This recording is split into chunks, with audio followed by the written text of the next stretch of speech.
All right, good evening. Going to call to order two public hearings that we have this evening ahead of the regular Board of Trustee meeting. So we have two. We'll start off with the first hearing, and that is a zoning amendment application number 2021-1 by ALM Lake Properties LLC, requesting a zoning resolution map amendment and preliminary plan approval from the current zoning district of R1 residential to R2 residential conservation development for the following properties. 10090 Hoos Road, current parcel number 10A026C000550, owned by Shirley A. Locksterman. Hoos Road rear, current parcel number 10A026C00051-0, owned by Shirley A. Locksterman of 10100 Hoos Road, current parcel number 10A-026C00062-0, owned by Shirley A. Locksterman. Morley Concord, current parcel number 08A026000075-0, owned by William H. Locksterman, TR, 7574 Morley Road, current parcel number 08A026000030, owned by Jerry V. Patriarca, 7554 Morley Road, current parcel number 08A02600000220, owned by Jerry V. and Constance M. Patriarca, and a portion of 0 Isley Square Concord, current parcel 08A02600000560, owned by Humanitarian Consulting LLC, or LTD, I'm sorry, correct. Okay, with that, I would like to start off with the applicant. Why don't we have the applicant come forward and give us an update. I know we've had, would you please state your name and address for the record? And Jeff Small, 7992 Stillwater Court. Okay, and I know we did have the public hearing with the zoning commission, so if you could just give us a brief of the project, and I know there's been a few updates, and any further information you have to present to the trustees. First, I'd like to say thank you guys for your time in considering our zoning request. So we are requesting a zoning change from R1 residential to R2 RCD as recommended by the Township's 2004 Comprehensive Plan and allowed by Concord Township Zoning Code. Concord Township Zoning, as well as Lake County Planning Commission, recently recommended rezoning the property to the R2 RCD district. Based on the various meetings and discussions we had with Concord Township and the residents, we made several adjustments to the plans. We'll start off with the yield plan. In formulating our 55 lot yield plan, we followed RCD code 16.24A and 16.28, which is to create a conceptual plan not involving significant engineering costs, which demonstrate the proposed street layouts with a reasonable and marketable number of lots that could be developed under the existing zoning district. We have provided a cross-section from our engineer proving the buildability of these lots. Under the current R1 zoning, there would be 0% open space requirement. Most, if not all, of the trees on the property could be cut down. If this happens, a lot of the sensitive conservative spaces would not be protected, which none of us would like to see. Also, with no open space requirement, there would be 0 buffer space between adjacent properties. For our RCD plan, we use code 16.24B, which states a density bonus is allowed based on the percentage of open space proposed. We are proposing over 30% open space, thus are allowed a density increase of 4 lots. We believe the 59 lot RCD plan, which will be an active adult community, is the best development plan for this site and the community. The open space areas protects some of the most sensitive areas on the site, which is the main intent of the RCD zoning. It also provides buffers for most of the adjacent properties. Our RCD plan per Lake County Commission conforms to the subdivision regulations. The traffic from this RCD development will overall generate approximately 50% less traffic due to lower population density than the current zoning, and even less percentage of traffic during peak hours due to different time travel patterns of the residents. The residents of this development will enter and exit using the new intersection of Canterwood Trail and Hoos Road due to the proximity of their new homes to this intersection onto Hoos. In order for there to be a smooth transition in housing on Canterwood Trail from Hobby Horse, sublots 24 and 25 will be wider lots to accommodate bigger houses with deeper setbacks. The homes on these lots will be of the traditional single-family variety, similar in nature to the existing houses along Canterwood Trail. 20th Century Construction will be the home builder for this development.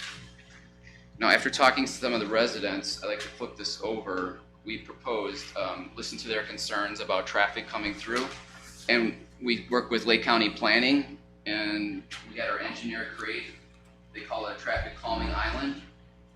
So this would give more buffer or more separation space or transition space from up Canterwood Trail going to the north. With this plan though, we need 4 of the residents who are touching the new traffic calming island to dedicate the highlighted space to the county as part of the right-of-way. So as long as they go along with the 4 residents agreeing to that, then this is something that we could do. Okay. Oops, let me switch it back.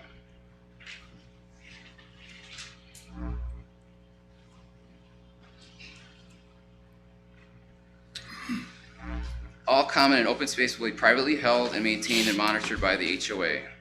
The HOA will be active unlike most HOAs since they will be responsible for operating the clubhouse, pool area, lawn maintenance, snow plowing, and making sure nothing is built in the open space.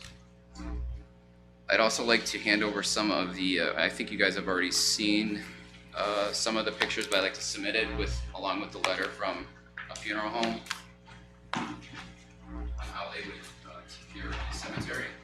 Thank you. All right.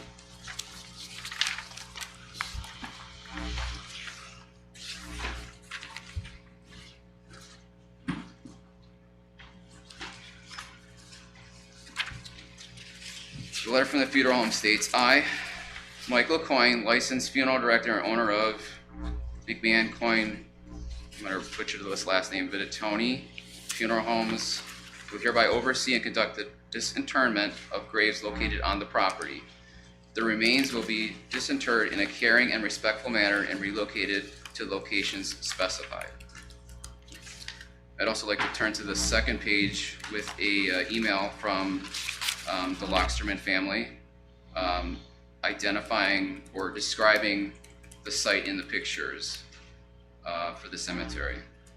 The entire site is difficult to reach, being overrun by poison ivy, poison oak, as well as exceptionally prickly underbrush.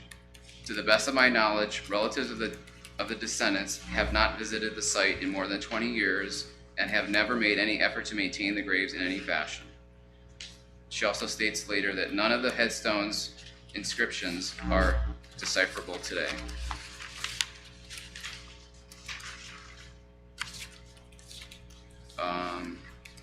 It's clear from the pictures that this is clearly an abandoned cemetery. The current ponds on the site are man-made and are not regulated under Section 404 of the Clean Water Act or Section 10 of the Rivers and Harbors Act. Authorization is not required if we use fill material in this area.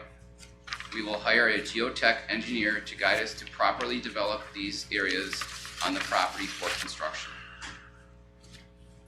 Now I'd like to hand it over to Brian Eulenbrock from Neff & Associates to talk about the engineering and any stormwater management questions that you have. And then I can come back and answer any questions that you have. Thank you. Thank you. Oh, actually, one other thing. We got some signatures for in support of our development. I believe there's about 81 here.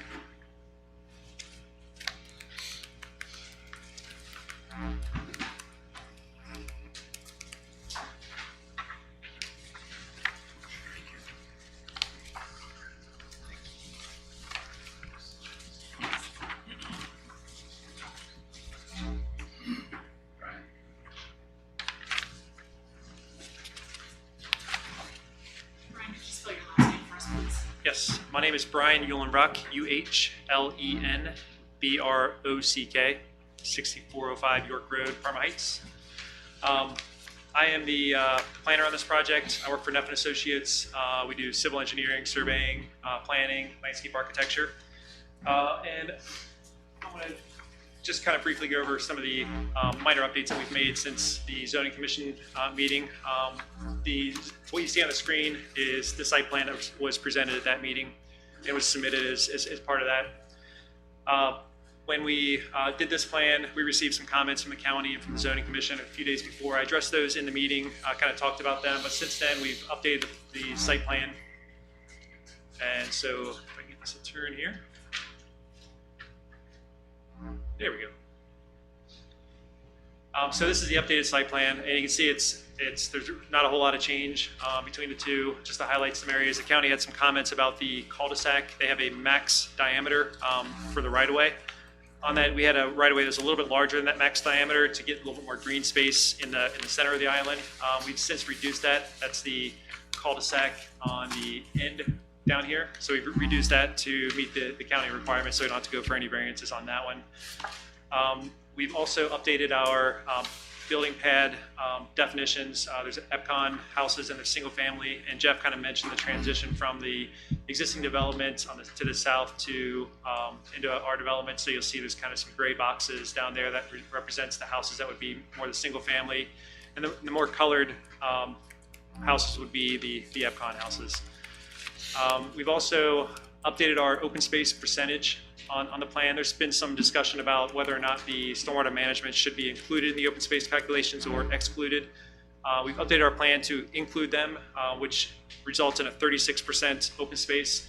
If we took them out, we go back down to about the 30% that we were before. It doesn't change any of the density bonuses that we've received. It's just a matter of the way you look at it. And it just kind of cleans things up a little bit, makes things a little bit smoother by including them, so we're not constantly adjusting lines when we're doing our stormwater management. And finally, in the end of the cul-de-sac to the east, we adjusted one lot, and my pointer is not really working here, but there's a yellow unit on the eastern cul-de-sac. It was up against to the northeast unit. We've kind of slid it down to help kind of get a little bit more buffer to the wetland and the wetland setback on that end. And so for the meeting, we talked about the RCD plan and how we got to our density. There's some questions about whether or not some of the lots were buildable, and we kind of went through, did some cross sections to show how some of those lots would be built. And if there's any questions on those, I can answer them if needed. We talked a lot about stormwater management and drainage. This plan here, like the red lines, which is kind of hard to see, shows some of the drainage areas and where things are flowing on the sites. During that meeting, some of the residents talked about some of the concerns that they had, some of the problem areas. We'll definitely take those into consideration when we do our final stormwater engineering. I've already shared that information with our engineers so that they can be focused on certain areas that were of concern. But this will all go through the county requirements review through that process. Jeff talked about the updates that we made, that potential traffic calming island that could go into the south. So we're looking at that as a potential. And then one of the other comments during the zoning commission meeting was about the site distance study, and it had an old plan on it. So there was concern whether or not that it would still meet all the requirements. We didn't update it because it didn't change anything, but I did promise that we would make that update. So we did update it. Doesn't change anything that with the site distance, everything still complies with ODOT standards. But we have done that as well, and we can share that with anybody that would like to receive that. And that's the end of my presentation. If you have any questions, I'm willing to. I have one question, and I don't know if you're the one that wants to answer it, but you mentioned the stormwater features that are there along the road. I'm wondering if there's any road issues with them being right there. Has that been discussed with either the county or ODOT, whoever would regulate that? Yeah, are you talking about like the relationship of these stormwater management basins to the existing road? Right, because it's basically right on top of the road. So I was curious if any of the agencies had commented on that. Yeah, they have not commented on that in particular. They did comment on, we had the basin on some previous plans that were adjacent to some the north residential units. There's some questions on there. We've since moved the basin since then. One of the things that we're doing with this is we're outside the right of way. There's also probably a utility easement that, like right behind the right of way. So we're outside of that as well. The road is actually higher than our basins, and the emergency overflow will not go towards the road. It'll actually go to the west. So there isn't any concern with that relationship to the road. I wasn't really thinking about the ponds flooding the road. I was thinking more of just a road safety issue. If there's any, from traffic standpoint, I mean, it's right there. So Right. Yeah. So you're worried about somebody coming off the road. going into the, Yeah, that has not been brought up. It's something we can certainly look at as Okay. as part of the engineering I design. mean, it would be subject to somebody's approval at some point. Either ODOT or the county road regs would have to touch that. Yes. Yep. For sure. Any other Anything else? questions? All right, none from us. Thank you. Thank you. Is there any other questions for the developer from the board? Yeah, I had a couple questions. In regards to lot 57, 58, and 59, it indicates that they don't seem to be integrated into the development. What's the way to accomplish that? I know there was some discussion on a potential, was it a trail or footpath? We would have liked to do a walking path, but the zoning disallows it. They won't let us put it in per the code. So we had proposed it, but I was told to take it out. So if you guys would like to grant a variance for that, that would be great. Okay, I was just curious how that gets integrated into the development. Yeah, What's that there? it would just be towards the front of the lots and move towards the, next to that 56. And what's the setback on those three lots from the? Right now it's 30 feet. Okay. That's per the code. In regards to the cul-de-sac, I know there's just been some discussion between the developer and some of the residents in the area. That was a big concern. I talked to some of the residents as far as the transition area on Canterwood, right? We're talking about the Yes. traffic calming Traffic calming potential island. solution. Yes. So those four residents have to agree to give the county an easement. Is that the way it works? And it's not an easement. They have to deed or transfer that part of the property to the county. Okay. So And what then they have to happens have if- any lien holders on there sign off on it. So that they're any okay lien with it. holder, that could be a second mortgage or somebody else that lien the property, depending on who it is. Could be anybody. It's been done before. There's records of it. I mean, banks do that all the time. They sign off. They would just have to agree to it and then want to do it, basically. So we need 4 of the people to agree to it. And what was the dialogue between those residents that are affected in that cul-de-sac there? I mean, I know there was a discussion between. They're here. 2 of them are here. Okay. I think one of them was for it, but it's hard for me to speak. Maybe they can But come up. you with- have dialogue with. Yeah, these- we have had dialogue, and we that's why we proposed it, because I think this addressed a lot of their concerns of what they wanted. So now it's up to them if they want it. Do you have, so you have not started the process formally, so there's no so 4 signatures are needed and we're at 0 right now, so. Right. Once All right. 4 people, you can get 3. It doesn't matter. I mean, you actually need 4. So once Okay. you get the 4th, then we can plan accordingly Right. and do the improvement plans for this. Is there any other, are you aware of any other issues that will need to be bridged as far as regulations if that were, if you get all 4 residents to sign off, is there anything else that is there anything else that needs to be addressed before that would be approved? Or are there any Not that I'm aware of. They need to setback sign or off on frontage it. issues or? Yeah, I mean, But it would have to be lean. It would have to be lean free. that's, yeah. Tom, so it would have to be lean free because the county will not accept it right away. But then you can't lean on it. Why don't you And give I'm your Tom- name and address for the I'm Tom record? Reby, 10210 Hillsley Square, Concord. Okay. I just want to, in talking to them, it would have to be, if there's mortgages, normally a lender will, it's being dedicated as a right of way. Normally a lender would release. I guess my question is, have you looked at any of the other zoning regs, or does it create any problems with our, okay. No, we talked to Dave, So, Lake County yeah, Planning, the and homeowners that were there requested this, so we Okay. had the engineer lay it out, and it'll be their decision. Okay. It's really not ours, so. Yep. Did Dave Radacci indicate that that would be a minor subdivision by splitting?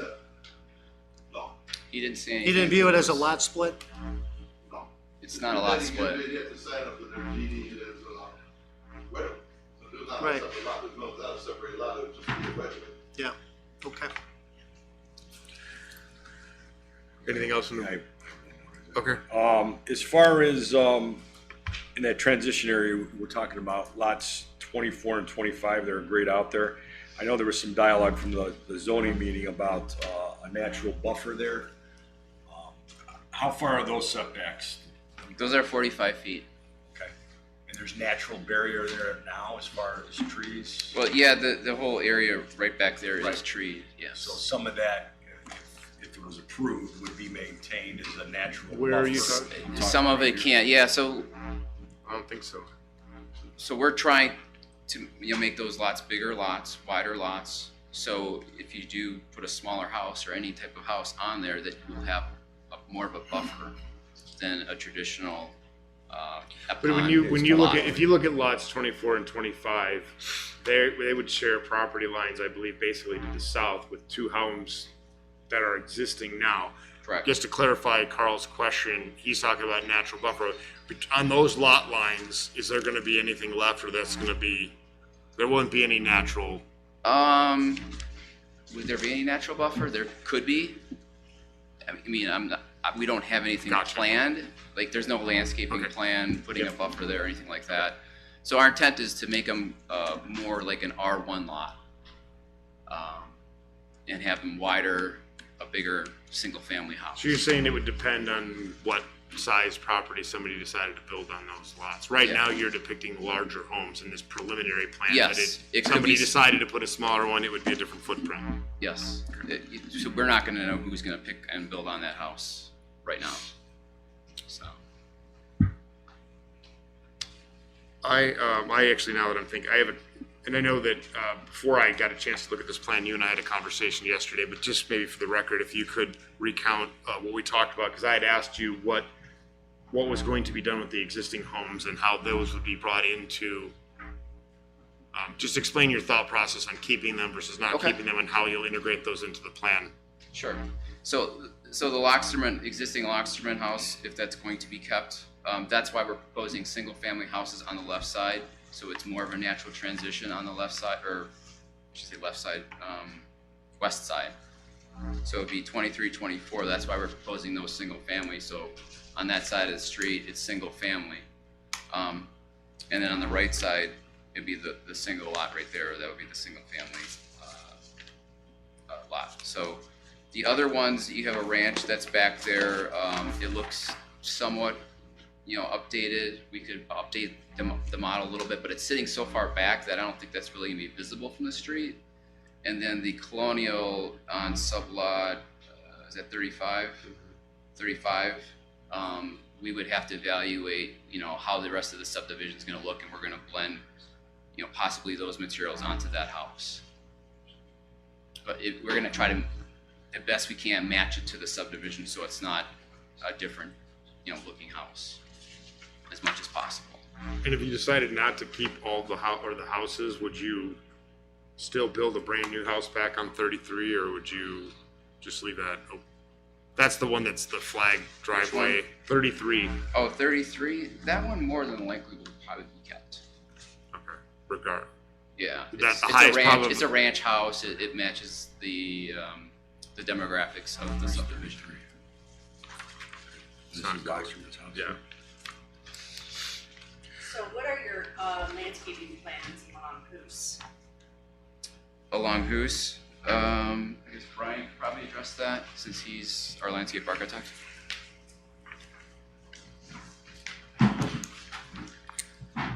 Yeah, so we don't have any detailed plans for that area yet. We have some kind of conceptual stuff on the plan currently. What we're envisioning is a couple of small monument signs at the entrance to identify the subdivision. Right now, there's existing split rail fence that goes along the roadway, so we're looking at proposing to maintain that same look along the frontage, so continue that split rail. We'll kind of look at the condition of the split rail, whether we replace it or not, and then behind that would be landscaping, some trees, some shrubs to help kind of highlight the fence on the front, so you get a kind of nice view from the street and kind of maintain that rural character along the street. Any plans for a buffer in back of Ilsley? Behind like 42, 43, and or is that all going to be clear there? So yeah, so that was we actually talked about that in the zoning commission meeting. One of those residents actually had some comments about that, was asking about the buffer. So my response to that was those lots are actually deeper than some of the other lots on the site, so there's a potential to leave a little bit of natural buffer there. Our number one priority, though, is stormwater management. So we got to make sure that we're picking up the stormwater behind those. So there's probably going to be some grading, either some swales or some storm sewers. So we'll end up having to take out some of that as part of that. And then what happens after that is would be up to the homeowner to put fencing or landscaping behind there to help kind of rebuild that buffer.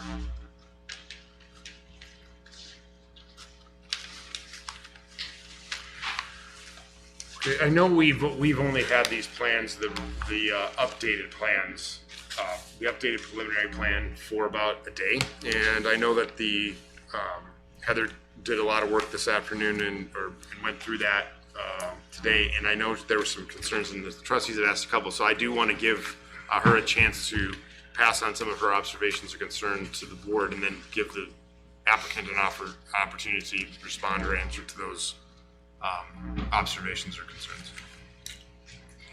Thank you, Mr. Chairman. Yeah, we received the revised preliminary plan yesterday at 3 o'clock from Mr. Schmall. I immediately forwarded over to the Board of Trustees, and then we looked at the email that was sent along with the summary of the changes that were indicated to us that were made on the plan. I noticed a couple other things, and I just want to point them out. Like the site data title sheet was revised. On the former plan that was received by our office on May 18th indicated that the net RCD parcel acreage was 34.2428 acres. Now that net RCD acreage has changed, it's been reduced to 34.215 acres. It's one thing I noticed there. I'm not sure what changed, if that meets the, how that affects the legal description that was presented to the township, or if there was a boundary change or something like that. The other item I noticed, obviously the open space calculations that was brought up by Brian. On the original plan, it was 10.41 acres, which represented 30.4% open space. With the reduction of the stormwater basins now in the revised plan that we received yesterday, the open space area increased to 12.26 acres with an open space at 35.83%. And now we're not subtracting out the stormwater basins. It's my opinion, based on the section 16.24, the open space design criteria, that the stormwater management areas don't meet that and should be subtracted out.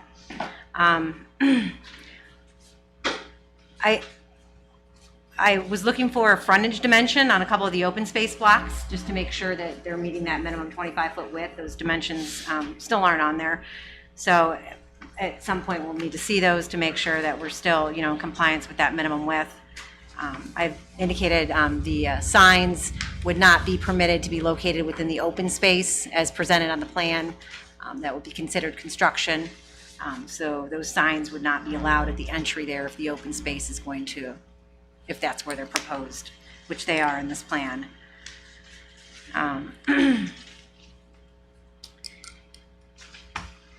some of my comments were made initially, were the same, on sublot 33, the house that you're going to keep, those existing decks will have to be modified to make sure that they're going to meet the 10-foot side yard, and there is a deck on the rear of the house that's not being shown. That would also have to make sure if it's attached to the house that it's going to meet that 30-foot rear yard clearance. That can be, hashed out before it gets platted with the county if it moves forward. Right. And just note that any of the existing structures that are located within the open space areas would have to be removed. I think most of those are identified on the plan as being removed. I had a similar question to Ms. Lucci about the landscaping plan. Will you be presenting an official landscape plan to the township as far as what the intentions are along Hoos Road? With the cul-de-sac islands, do you have something in mind specifically that you want to put in those islands? And also, I noticed that you're proposing street trees. So I'm curious on what your thoughts are as far as the placement and the type of street trees that you're putting there, and who would be responsible for the maintenance of the street trees, and then also the landscaping and the islands. I do not believe that the Township Service Department wants to have the responsibility of those items. And I know it was brought up by the County Planning Commission, the extra road pavement proposed on Cambridge Court. We probably want to make sure our Service Department would be okay with that. That you're proposing for the access for the central mailbox unit.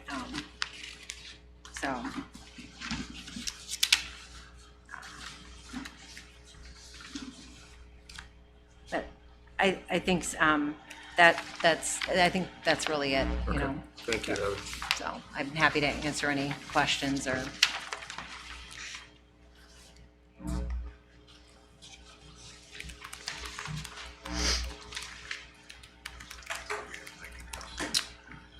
I think what I'd like to right now ask our legal counsel, I know as we've had some direction on this with regard to the inclusion of the stormwater in or out of open space, and I know we're having his advice on that, so I guess I'd ask legal counsel if he had any additional comment in regard to that point right now, since that's obviously going to be fairly impactful on how this would go forward. Thank you. Yes, yeah, I do, as a matter of fact. Number one, I realize there's a legal question that is currently ongoing regarding the township's position on this.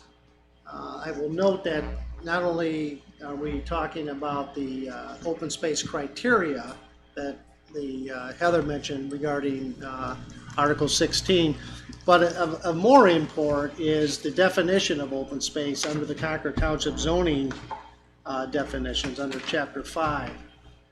And I'll just read this for the record. So under enumerated paragraph 137, open space is defined as land area within any district devoid of buildings, parking structures, or accessory structures, etc., but land which consists of wooded areas, lakes and streams, walkway systems, pedestrian paths, bike paths, greenways, and natural site amenities.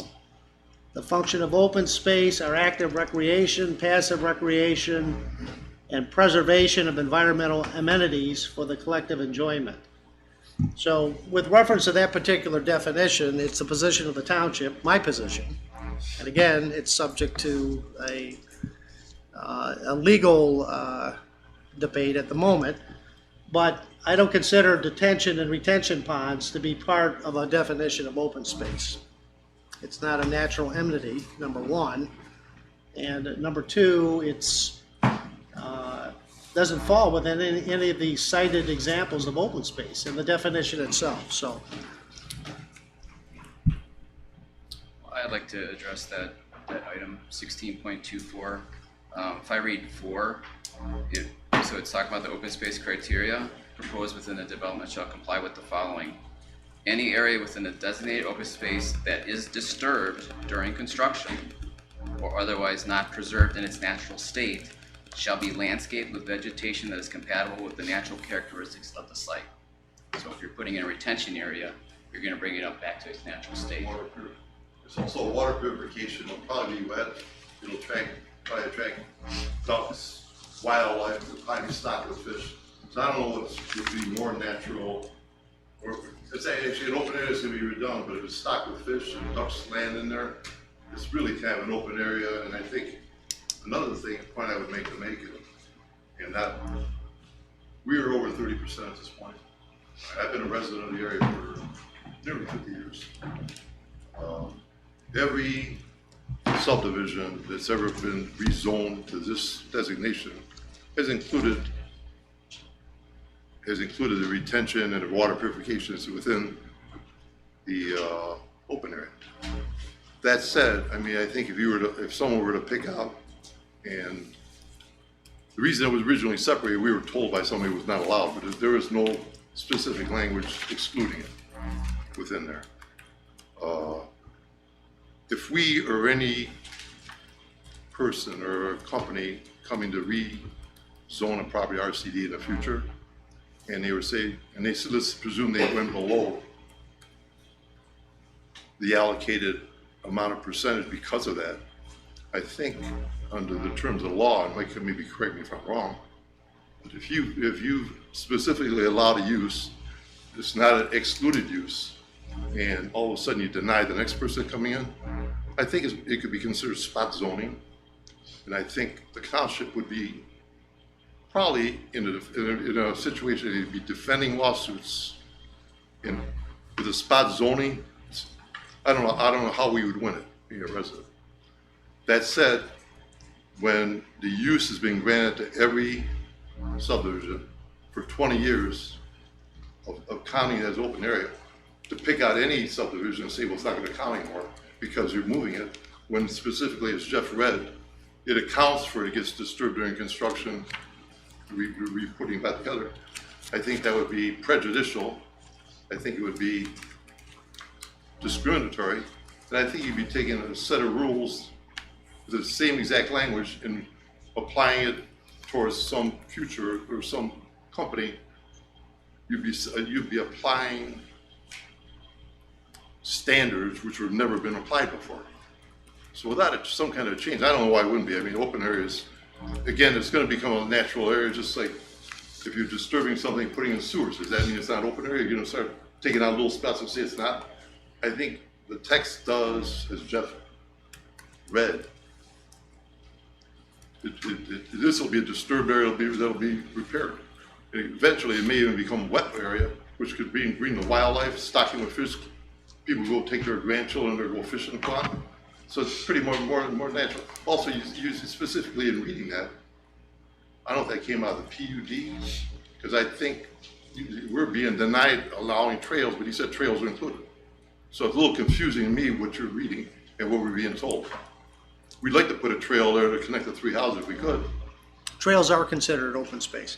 But we were told they're not. So again, it's not us. I mean, we're willing to go along, and I think with homeowners who came in, first they were worried about lights. We exceeded that. The homeowners that are directly connected to here wanted a roundabout kept.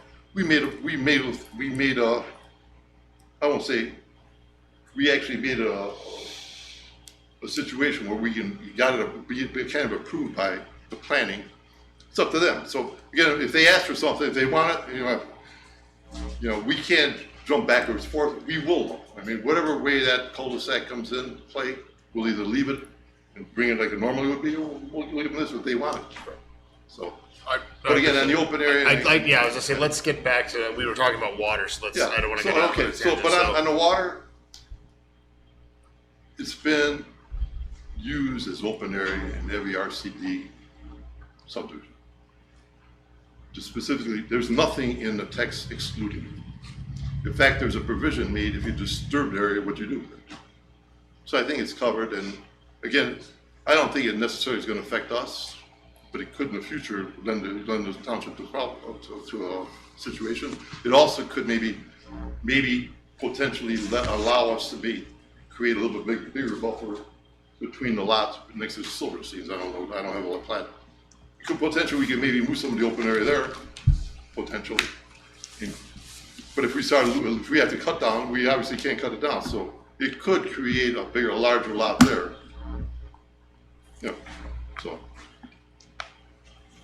But if we had to start shrinking the open area, then you'll say, well, we're losing even, which we can't really afford to do.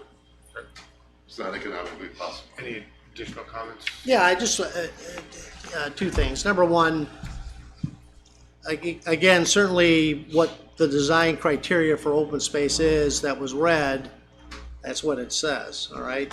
But what was not included within that is what the definition of open space is, which I specifically read. There's a reference to restoration of disturbed areas that would come back then as open space, and he cited 16.24 of the resolution. But 16.24 of the resolution talks about when there is a disturbance of a defined open space area. So in other words, it presupposes that an open space, it's disturbed during construction, which does happen, and I don't have to say that to Mr. Reeve, he's an expert in that area of, you know, restoration after, you know, construction process are completed in that. But it's limited and required as to a defined open space area. And again, the definition of open space in Article 5 doesn't include, you know, the detention or retention basins. There is no retention there now, so it's defined as an open area. The retention and water purification will be put in, and that'll be disturbed. And I'll tell you, if you know of a manner that we can put the development in without retention, we'd be happy to. Yeah. If you get that approved, we'd be happy to do that. I'm sure you would. And I'm sure the neighbors would not be real happy, okay, if it were put in that manner. On the one hand, it is not an excluded use. Every RCD development, including, I went through the last one last year. Everyone here agreed that it was part of the open area. So I'm not exactly certain if the law changed, or if somebody's opinion changed, or how that happened, or whether the rules have changed. It was actually not brought up once, but for several times in the last rezoning hearing, and everybody agreed it's part of the open area. So, All right. and Mike, and as I've known you, Mike, a long time, you're an honorable guy. Has something changed from that one to this one? Well, I'd have to look at the other earlier. I'm not disputing what you're saying, I just haven't looked at it. If in fact it was agreed to and brought up here, Yeah. is something between then and now changed within the text? There hasn't been any zoning amendment dealing specifically with open space in the last year. Okay, is there some reason, I'm not trying to put you on the spot, but You're not. I mean, it's kind of like putting me on the spot, or it could tend to be potentially. What would lead you to a different conclusion at this meeting than you had last summer? Well, I don't know how you could possibly include, again, and I acknowledge It that, was, and it's been in every one. well, You don't know how I could possibly include it? in prior developments, Every RCD rezones include retention areas and water purification areas. well, again, as you Everyone's said, included. in reverse, I've known you a long time, and you're an honorable man. But I'm not gonna be in the position of answering that question without looking at the prior developments that were approved in that. Well, actually, I could have brought the notes. I'm sure the notes are available. And I think Ms. Freeman brought it up. I think the trustees brought it up. I think it was brought up in the zoning, and it was an approved use. So, thank you. Thank you. Okay, I think I know we do have some public here, so I'm going to ask if the trustees have any other questions for the applicant. I think we'll maybe move on to public. Okay. All right, I believe we have some people here, so what I'm going to do, I don't see a whole lot, so I'll just let folks kind of come up one at a time and just say your name and address for the record, and then just let us know if you're speaking for or against the rezone, and then, all right, so I'll invite, come on forward, please. How's everyone doing? Good, how are you? Good. Anthony Valencic, 7611 Tannerwood Trail. I'm one of the, well, let me back up. I'm speaking in favor of the RCD rezoning tonight, which is a change from my past position at the zoning meeting. I'd like to thank Tom and Allison Jeff and everyone yesterday for meeting with the residents. I was one of 5 households that participated in a meeting yesterday. I thought it was productive. We had a lot of concerns, and you know, the 20th century took care of a lot of those and alleviated a lot of the anxiety that would normally come with the development. You heard tonight about that roundabout traffic calming area. The chances of getting all 4 neighbors on board with that are very slim. So I will probably just state for the record that that's not going to happen. Number one, I think the deeding of the property back to the county and the public right of way is going to prove to be problematic. With that, I sent Allison a list of emails that really don't relate to a zoning amendment, but address kind of the putback of the property to its state. You know, currently our property lines go as if the Canterwood Trail would be a straight road. So, and now it's currently set up as a cul-de-sac. So how that gets restored and the responsibilities of checks and balances on how that gets planned and completed. I had concerns about that. Allison addressed them, saying that they were the developer's responsibility to do that, which satisfies, you know, my concerns. I do have some comments that I'd like to use this time to try and further understand. You know, at the planning meeting or at the zoning meeting, Mr. Langenfelter, shame on me for not understanding kind of the process of how this went down, but you know, I had some concerns with the way that was addressed. You know, Mr. Langenfelter made the comment of, you know, anybody in Concord that lives next to woods should just assume that that's going to be developed. Okay, you know, we shouldn't have that outlook in, you know, as a community. You know, we're putting in these conservation developments to try and conserve, you know, woods and green space and all this stuff.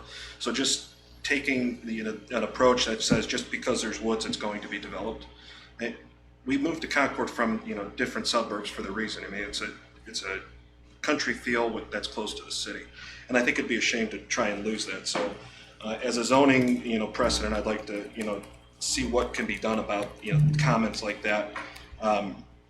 You know, at the zoning meeting, the board, you know, had a public comment. You know, we came up here, made comments. Those comments, some of which were and were not addressed. I'm curious as to how the zoning board, which is an advisory position to the trustees, as I understand it, do they issue a report to you guys based on those, or are you responsible to read minutes and formulate your own opinions? Is that something you guys can answer, or is this? Go ahead. We watched. I was at the meeting actually. Okay. So that's not normal. Okay. But I normally watch them. I don't speak for the others can answer, but we watch them and review the transcripts. And their vote is their recommendation. Yeah. Yeah, pretty much what we do, especially with major issue or if there's contentious issues with developments, is all of us do our due diligence to, if we're not at the meeting like Mr. McIntosh was, I watched it. I watched it twice. Okay. I took copious notes to identify what the concerns were of the residents there. So we have an understanding what the issues are. So we do, you know, going forward in the public hearing, you have a good understanding of what the development is and what the concerns of the residents are. Okay. And I concur, you know, we definitely take into perspective what the residents feel. We look at, you know, I actually was on that meeting, you know, watching. So we make sure that we have full understanding before we come to any conclusion. I did want to clarify. I mean, just so you understand, their vote is their recommendation to us, and then we receive all the same information. In other words, at the public hearing, we receive the same material that the zoning commission received, and then ever since then we get, as we said, we had some comments from the zoning inspector, so we get the same information.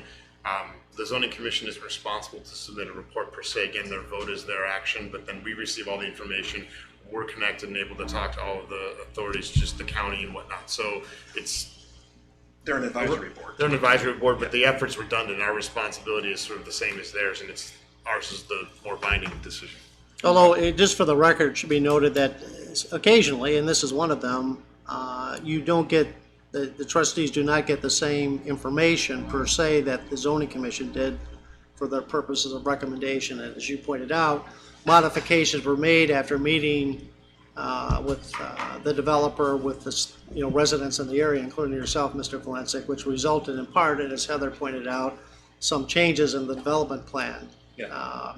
within the last 24 hours. So again, there's occasionally modifications that are made from the original development plan that's presented in front of the zoning commission, sometimes for the better, because they address in a a revised development plan, which I know you're familiar with from your CAD background, the revised development plan in that that addresses and modifies some of the concerns that were raised both by residents at the public hearing, and then secondly, and maybe more importantly, the zoning commission members themselves. So No, that's good. I just wasn't clear on how that worked. And following Mr. Lucas's comments, actually I had something else to add. This is a rezone hearing, so this is a classification of zoning. So I think at the public hearing, people brought up to the zoning board a lot of concerns, and we talked a little bit about stormwater. Those aren't. We're not here. So a rezone would still hold the developer accountable to all of those other standards. So those things, people got concerned about preliminary versus final. Well, as they reconcile their plan to meet the zoning classification, those things are still there, and the final deal works out as far as them, going through the thorough diligence of actually developing that plan. That's why we approve a preliminary plan versus. Follow-up question to that is, Yeah. we're approving preliminary plans here tonight, Right. which is not atypical of any development. What occurs in between now and final plans as far as public viewing and hearings, and is this it? Or does the trustees see the final plan before it's approved? The vote that the trustees are being asked to do is to approve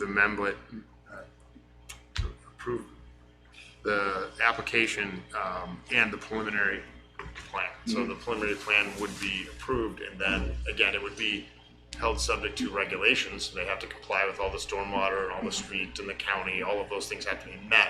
But we're preliminarily approving the general. So as far as the approving agencies, you leave that to all of the counties, To do their the job. governmental Correct. industries and everything else? Yep. As long as it meets RCD, which is what's being voted on tonight. We're just voting on the zoning classification Okay. and the construct of the preliminary plan. So this is the last essentially public, because most of those are closed door reviews and It's all submissions, right? public information, though. I think you can After the request. fact, yeah. Yeah, correct. Mr. Chairman. Yeah, go ahead, yeah. If I could just add to that, if you don't mind. So the developer now will be submitting, should the rezoning go through, their development plans to the Lake County Planning Commission. So the Planning Commission will have subsequent public meetings that Oh, they public can do? attend and listen to. Oh, Yes. okay. All right. Yes, those are voted on in public by the Planning Commission, which is a public board. So Okay. those, if you check out their website, Okay, you can find out when those dates would be. okay. Thank you.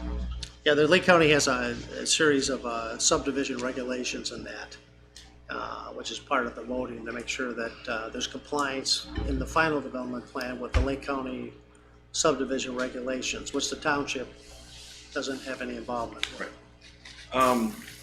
Just as something to consider, and I know, going and attending zoning meetings is, something we should probably do more regularly, not when it just affects, the street you live on. I do think there needs to be more definition related to the open space, not this stormwater, as to whether or not these retention basins are, but to identify something as a green space. A developer can come in and just clear cut trees and do different things like that, but when you're coming up against an existing neighborhood, defining, I've been a part of other neighborhoods where they've, not in Lake County or Concord, where their open space or buffers, landscape buffers, they kind of shield and try and create a more natural buffer rather than just identifying green space. So I don't know if there's a recommendation or how that goes about to try and get some additional definition within what the green space it should be for future developments. But I understand for this one it's probably too late, but I'm assuming you guys can make approvals with recommendations as well. So hopefully you consider those buffers, especially along Harlan Silverston's property and Gus Downing's, which are two neighbors on Canterwood Trail. There's other neighbors here tonight that have additional concerns, so that's what I wanted to talk about. And once again, I'm happy that it's 20th Century Reby building the property. I'm happy that it's RCD, not an R1, where we're going to have additional cut-through streets and things like that. Tom builds a very high-quality house, and for the record, I am in favor of that But just some of the other concerns were more administrative that I wanted to get addressed, so thank you. Thank you. Thank you.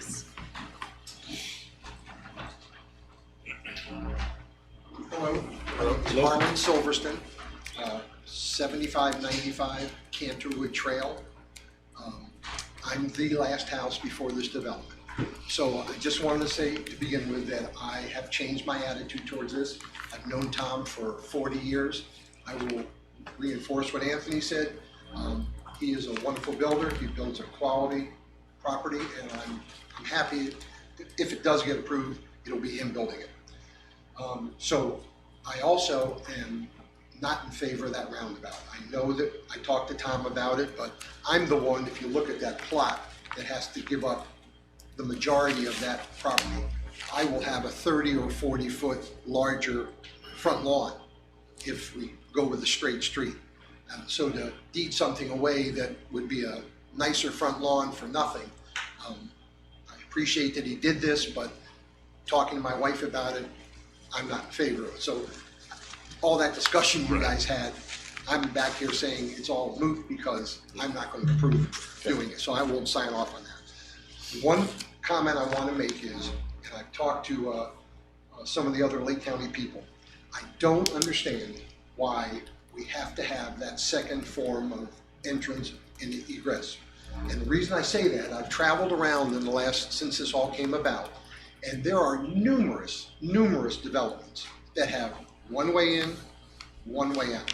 Now, the difference I think is that they didn't have a choice. Like I don't know the name of the development, but if you go down across the street from Hell Regals, there's a brand new development. It's about 90 homes. 90 homes. If I lived in the 90th home and a tree fell on by Menor Avenue and I had a heart attack, I'd be out of luck because there's 90 houses they couldn't get in to get me.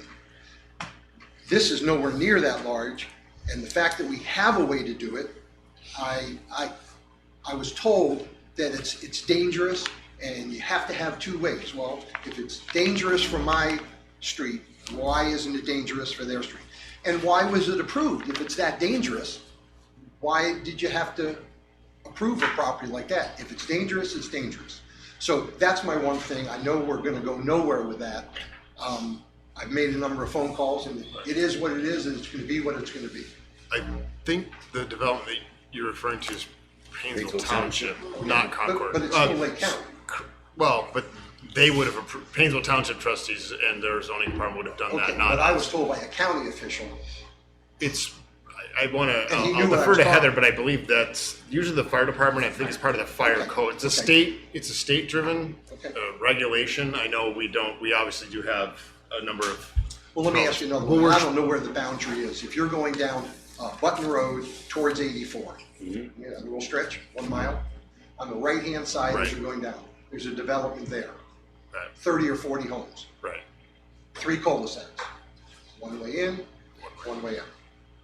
Is that Concord? Yeah, exactly. Okay, I rest my case. Yeah. Okay, if it's not safe for me, it shouldn't be safe for them, but it is. So I go along with that, it just doesn't make I sense to me, it understand. has never made sense to me why this has to be. That's always been my number one goal. I've been in that house, I built it 37 years ago. I had the benefit of having not only the property we're talking about, but the property behind me that I think the Pages sold to the extension of Hobby Horse. That was all forest behind me. So I was told it was never gonna be built on, half of it was built on. And I was okay with that, you know, things happen. And I'm okay with this now too, things happen. This is gonna be a great addition to Concord Township. There's a lot of people my age, Mr. Grebe and me and a lot of our friends, this is gonna be something that I might even consider down the road, okay? Have a big house that is more and more difficult for my wife and I to take care of. So I'm okay with that. The traffic on the street, and I could be all wrong, maybe there'll be minimal increase in traffic on Hobby Horse. But, so I just want to say, I'm in favor of this rezoning. I made my case on that 2 entrances and exits. I don't understand that, but, you know, that's all I have to say. And I appreciate you guys letting us come up and hearing from us and hopefully listening to us. Okay? Thank you. Thank you.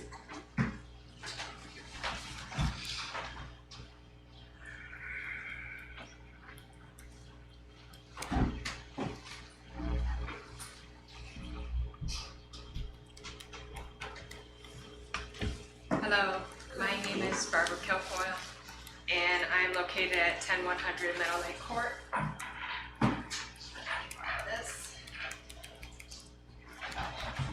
I'm the pizza pie shaped 1.2 acres. My husband and I have, we built, bought and built the land from Mary Page back in 2014, so we are the newest addition.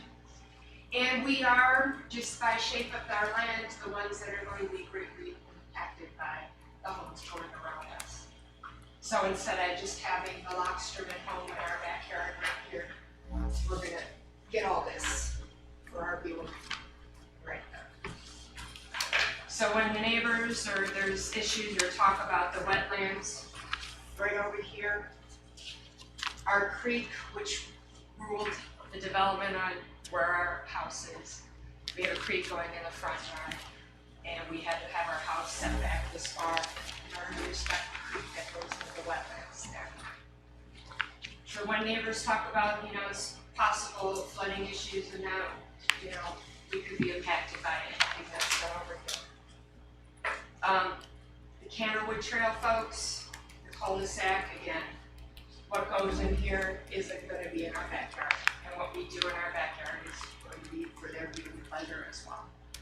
So I am still against it, not because 20th Century is not a great builder, but because there's been repeated issues brought up by the zoning committee members as well as the citizens behind you that still have not been addressed or put on paper.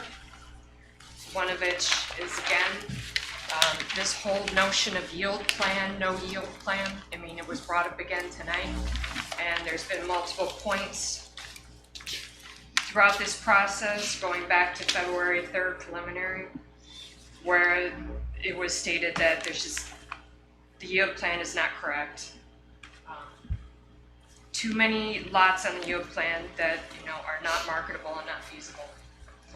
That was stated back on February 3rd. It was stated again on 6/1 by Mr. Reppert. He came up with 48 yield. Again, on the letter that Mr. Lingenfelter spoke about but never presented to us in the zoning committee meeting on June 1st, again, Mr. Iafalise said, I cannot accept the 55 lots. So there we have it again. But at the end of the zoning committee meeting, Mr. Lingenfelter basically said, we're going to be getting rid of yield plans anyways. So I guess that was our, just forget about the yield plan. So again, we've talked with Mr. Reeby about putting a buffer on 2425, lot 2425. That was requested again on February 3rd at the preliminary meeting by Mr. Iafalise, page 29, line 17 through 27 on the minutes.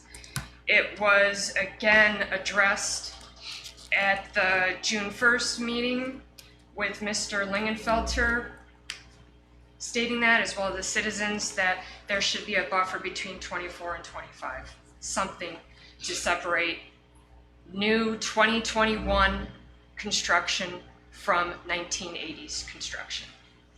I know they're talking about a single family home, but there is a difference between a single family home from 1980s to now, and that the Downing home is a Cape Cod from 1980s.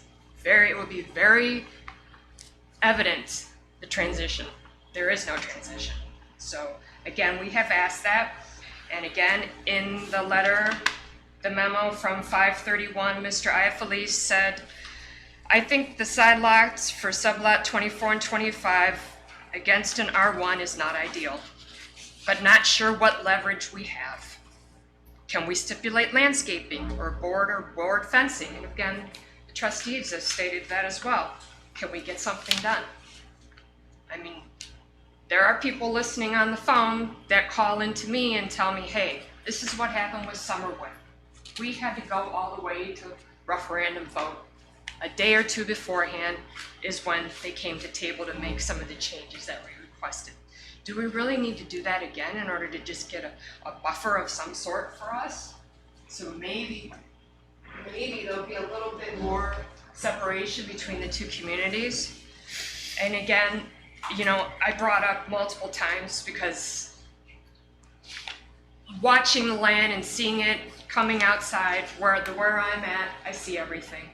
I can see when all the accidents are happening up on Hoos Road. So I'm like, there's a lot of accidents in this area. How many accidents are there? You pull it up and there's been 13 accidents between Hobby Horse and Canterwood Trail. This proposal. And yes, Hobby Horse, we just talked about that. There's now going to be 2 points of in and out for both. So 13 accidents. I've said it multiple places. If nobody wants to do anything about it, just realize as you increase traffic to the area, more accidents will happen. This has been said multiple times, as well as to Lake County Planning Committee. If nobody wants to do anything about it, I don't know. I mean, I guess I don't know about the liability there. So, and I presented that to the zoning committee as well. The crash report from the State Highway Patrol. And, you know, lastly, I think there was just, especially from the zoning meeting and that, just hearing about this abandoned cemetery, it really, I see the cemetery, I've seen it, I can walk outside and see it from my backyard. And I know that nobody wants to put names to it, but I'll definitely go on the record and put some names to it, since the stones were read by members of the Lake County Genealogical Society back in 1999. And they said, this quaint little family burial plot is located under a huge old maple tree. It's currently enclosed by a tall white picket fence. The tree is growing into several of the marble stones. One of the first people laid there to rest was Adrian Mitchelson, age 7 years old, 8 months. April 13th, 1846. The next person laid to rest was Norton Mitchelson,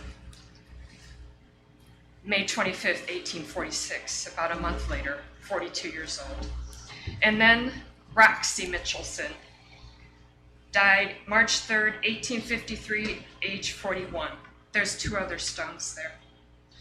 And after the Mitchelsons sold the property of 104 acres to Edward Prouty in 1853, 79 acres were then sold to Elijah Button in April of 1856. By 1874, Elijah Button owned the full 104 acres. So you have a piece of a cemetery that has been there for 175 years. And over 175 years, there's been how many different people have owned that land? Up to the Lockstrums. And they've all made a choice. They've all made a choice to leave it alone, respect it, rest in peace there. So now here in 2021 and 2022, now we are deciding to abandon it. Just like to point out, we are talking about a zoning classification rezone. We're not. There's no business here tonight that will result in any decision about that cemetery. I understand that, but it's like just.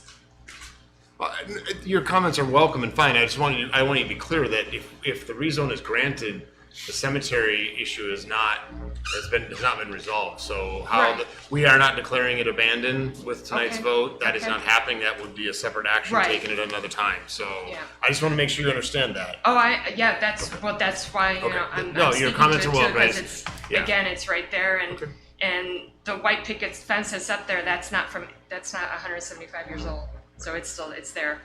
And I know just from watching the upkeep of the land there that it's been being plowed under on an annual basis up to the last couple of years ago. So the fact that, again, I'm kind of answering what I already heard as far as being told that there's bramble and all this stuff and the weeds and that.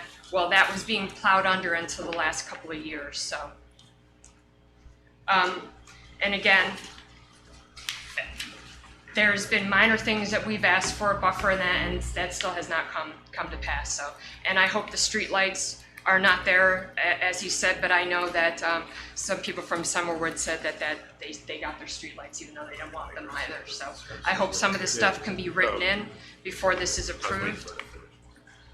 And that's all I have to say. Thank you. Ma'am? Yeah. So you don't have to sit down and come back up. I just Okay. had a couple questions for you. Sure. Now, I understand where you're at on these maps. So as far as the RCD, you addressed your concerns. Are you okay with the zoning of the R1 right now? Because the way I see your property here, there is more of a natural green space buffer in the RCD than the R1 proposed plan right now. Well, the R1 that's proposed, realize that that whole cul-de-sac is the wetlands that I couldn't touch. You know, the creek that goes into the wetlands, I couldn't, that's been zoned by there, that's been declared by the Army Corps of Engineers to be wetland A. Okay. So that's where I'm saying the yield is not correct in that plan, in the R1. Okay. And that's what, again, all the commissioners have said before, is that you can't build here, you can't, I mean, you can, again, go through the minutes and see, again, I actually still have the minutes up here, where they're kind of saying you can't, there's specific lots that even Mr. Iappolice put in his memo that you can't build. So, you know, the RC, again, it's the density, it's the how many that we have that does not necessarily fit, I mean, with the land that we have. Okay. So, And you mentioned your concerns about safety and traffic. yeah, Now, I just want to clarify some information. Right. Because I know I watched the zoning meeting, and you mentioned you had talked to Captain Izzo from the Rizzo, Sheriff's yeah, Department. yeah. And he took over the job that I did there for several Oh, years yeah. at the Sheriff's Department. So I would annually have to tabulate statistical data on accidents for townships that the Sheriff's Office provided service for. Sure. And make sure that information was correctly filed with the Department of Public Safety. So, and I know you stated there were 13 accidents. Yeah. I went back to the Ohio Department of Safety's website, and with Captain Izzo, you know, that site's been in effect since 2016, we're 2021. The data that I pulled up said there were 10 accidents over that 5-year period. Okay, we're not talking, and I think you said 13. Yeah, but 'cause- that's not within a year. If we're looking Right, at, right, if we're no. looking at 10 16. crashes over a 5-year period, that's 2 crashes a year. The database did also stipulate that out of those 10 crashes, 2 were potential minor injuries. The rest were all property damage. I know from my time at the Sheriff's Department that area on Hobby Horse near Button, between Hobby Horse and Trotwood, was never flagged as a area that we had traffic safety concerns at for accidents. So I just want to, and when I look at this concept, I actually think, you know, with the R1 being taking Canterwood Trail out onto Morley, my impression and opinion would be that I think there would be more traffic funneling in Hobby Horse to get to the back part of that development versus the RCD where you take Canterwood and punch it out onto Hoos, because anybody coming down Button Road that's going to go to that development is going to make a left and make their right into the development, and I think that would lessen the amount of traffic going into Hoos. And I know there was just some concern by a resident at the corner there about the blind spot. So I see that, and I'm addressing your concern because you're up here, but I see that RCD plan is more conducive to maintaining fluid traffic that doesn't result in increase in traffic accidents versus the RCD1. Well, I mean, I mean the R1. Yeah, when I talked to Captain Izzo, he kind of told me about how these stars were all superimposed on top of each other on Button Road. So Right. that's where he came up, together we came up with the 13. Okay. Because he's like, there's so many stars on top of Button Road. And he says the Hobby Horse is a known blind spot. He's like, that's a known blind spot.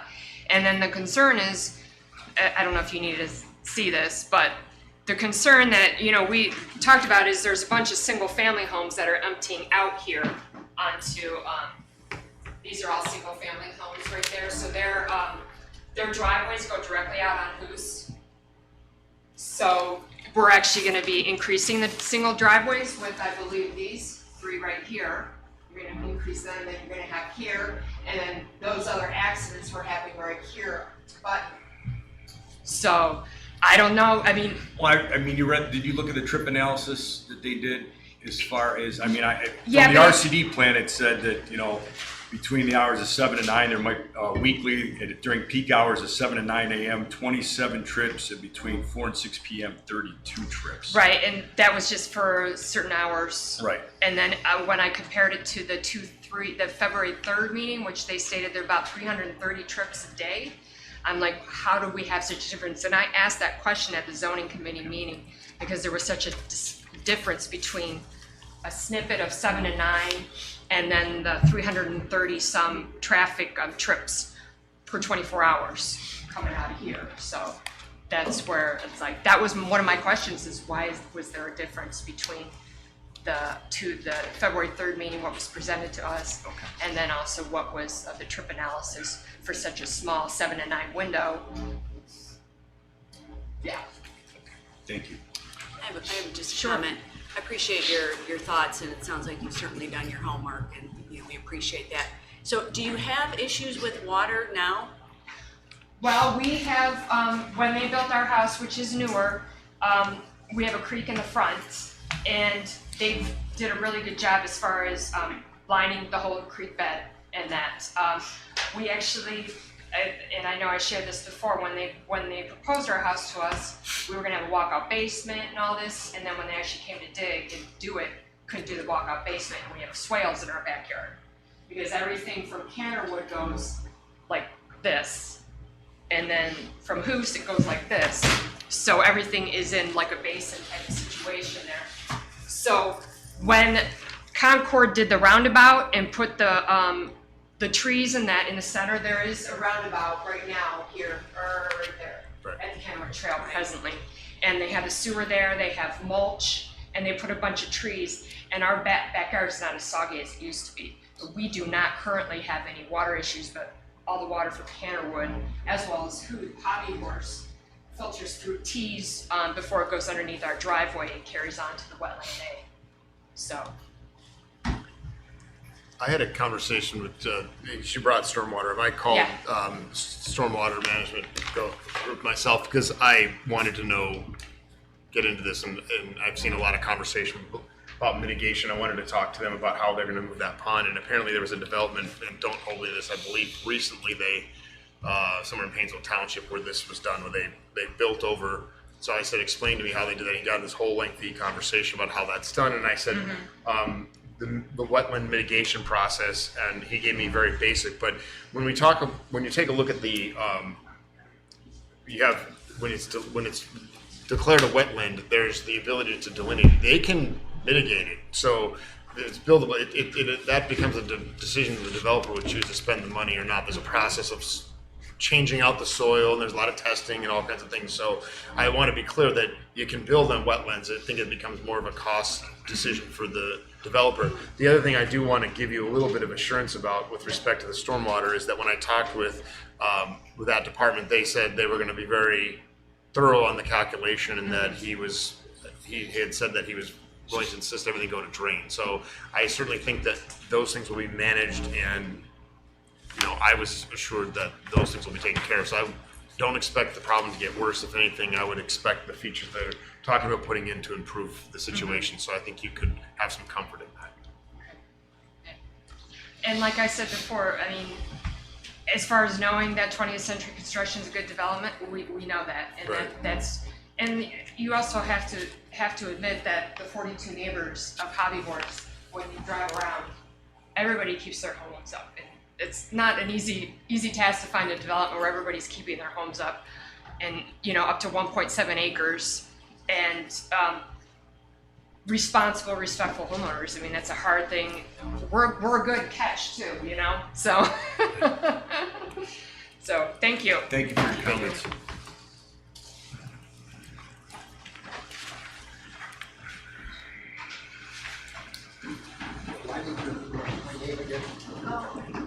Just say your name again for the record. Harlan Silverston, 7595 Canterwood Trail. Just one quick thing I forgot to say as I'm standing up here.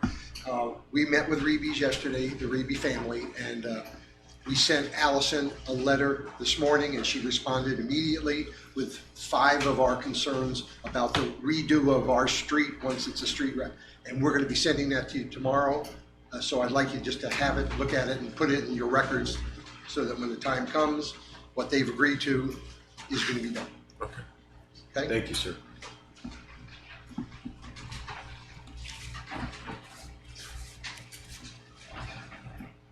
Hello, my name is Bernie Manila. I live at 10065 Meadow Lake Court, 29 years.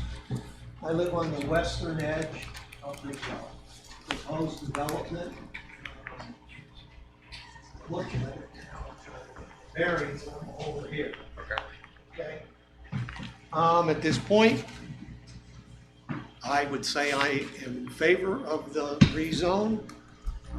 When I look at the plan as it's presented, it provides me with a lot of open space from my existing property where I've been for 29 years. It's gonna remain, it says it's gonna remain open. As that happens, I'm very unaffected by this development. I was at the meeting last night, and I raised this with them, and it's a concern, but what you just said may alleviate this. My concern is this wetland area A feeds in, my property is wetland also. It's connected. And my understanding of the proposed, and I know the property very well. I've walked it for 29 years with my dogs. I know the topography, how creeks flow, where the wetlands are.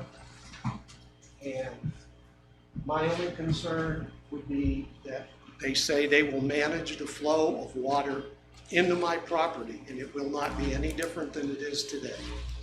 There's just a little creek coming from that wetland. It comes into mine, it flows down through the next door neighbor's property into the big pond at the corner of Poos and Hobby Horse, and it flows on out.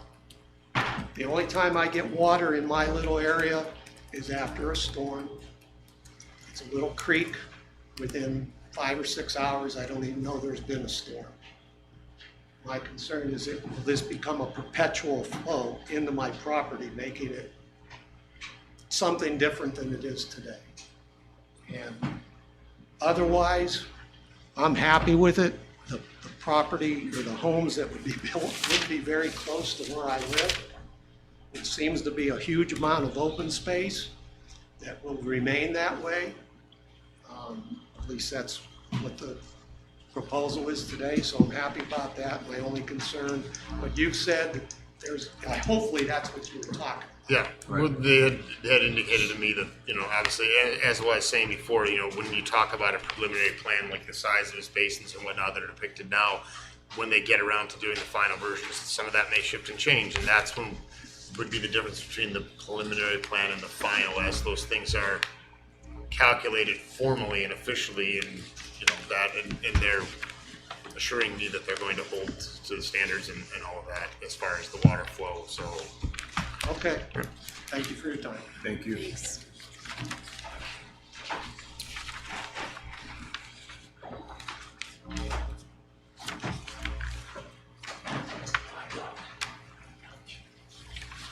is there any other members of the audience?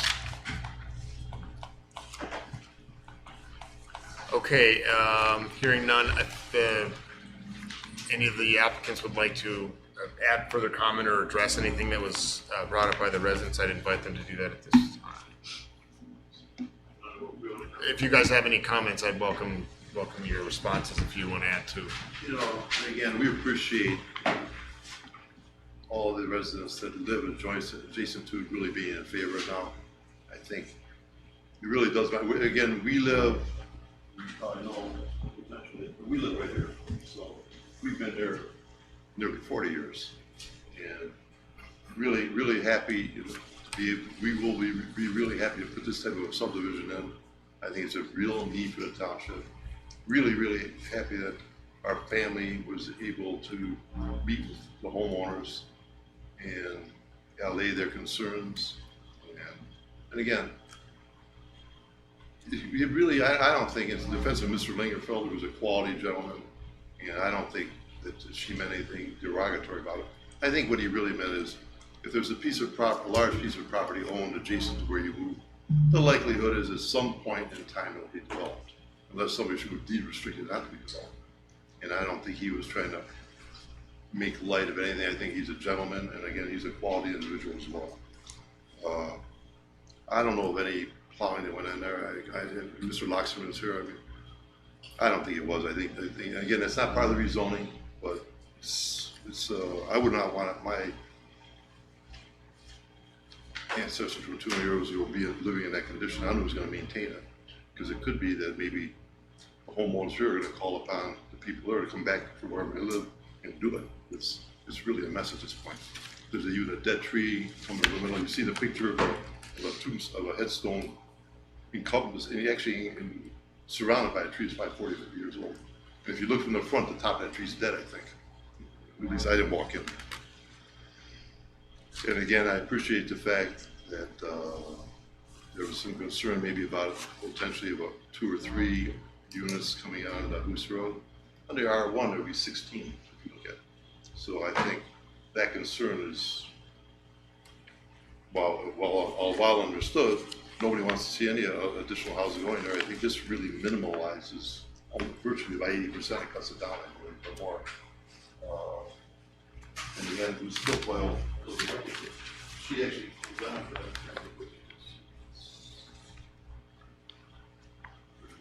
She's right here.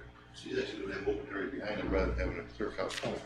So I'm not sure. She had expressed concern about the sewer tie-in, which we haven't engineered yet, but it appears that Lake County put an easement there. I've been talking to the gentleman who's probably going to do the excavating for us when we get there. It'll only be open for a couple of days. It's not going to be lived. It's going to be open for a long time. They'll dig down, put a box in, pull up pipe. It's only like 10 feet, I think. Okay. And also, the concerns about the 80 homes, I would assume that a newer style home will actually increase the value of those properties potentially. And I think our family, and again, trying to be a good neighbor, trying to create a single family home in a different environment there, I think is really, it's a nice transition, because there would be a house next to those houses regardless, no matter what the zoning would be. All right. I'm not sure. It's interesting, talking about the accidents. You would know about that, So it's I didn't know where.